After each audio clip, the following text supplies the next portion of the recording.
किसी नदी के किनारे एक बहुत बड़ा पेड़ था। उस पर एक बंदर रहता था। उस पेड़ पर बड़े मीठे फल लगते थे। बंदर उन्हें भरपेट खाता और मौज उड़ाता। वह अकेले ही मजे में दिन गुजार रहा था। एक दिन एक मगर उस नदी में से पेड़ के नीचे आया। बंदर के पूछने पर मगर ने बताया कि वह वहाँ खाने की तलाश में आया है। इस पर बंदर ने पेड़ से तोड़कर बहुत से मीठे फल मगर को खाने के लिए दिए। इस तरह बंदर और मगर में दोस्ती हो गई। अब मगर हर रोज वहां आता और दोनों मिलकर खूब फल खाते। बंदर भी एक दोस्त पाकर बहुत खुश था। एक दिन बात में मगर ने बंदर को बताया कि उसकी एक पत्नी है जो नदी के उस पार रहती है। तब बंदर ने उस दिन बहुत से मीठे फल मगर को उसकी पत्नी के लिए साथ ले जाने के लिए दिए। इस तरह मगर रोज जी भर कर फल खाता और अपनी पत्नी के लिए भी लेकर जाता।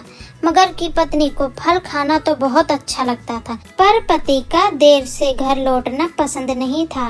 एक दिन मगर की पत्नी ने मगर से कहा कि अगर वह बंदर रोज रोज इतने मीठे फल खाता है तो उसका कलेजा कितना मीठा होगा। मैं उसका कलेजा खाऊंगी। मगर ने उसे बहुत समझाया पर वह नहीं मानी। मगरमच्छ दावत के बहाने बंदर को अपनी पीठ पर बैठाकर अपने घर लाने लगा।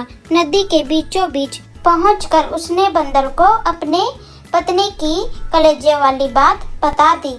इस पर बंदर ने कहा कि वो तो अपना कलेजा पेड़ पर ही छोड़ आया है, वह उसे हिफाजत से पेड़ पर रखता है, इसलिए उन्हें वापस जाकर कलेजा लाना पड़ेगा।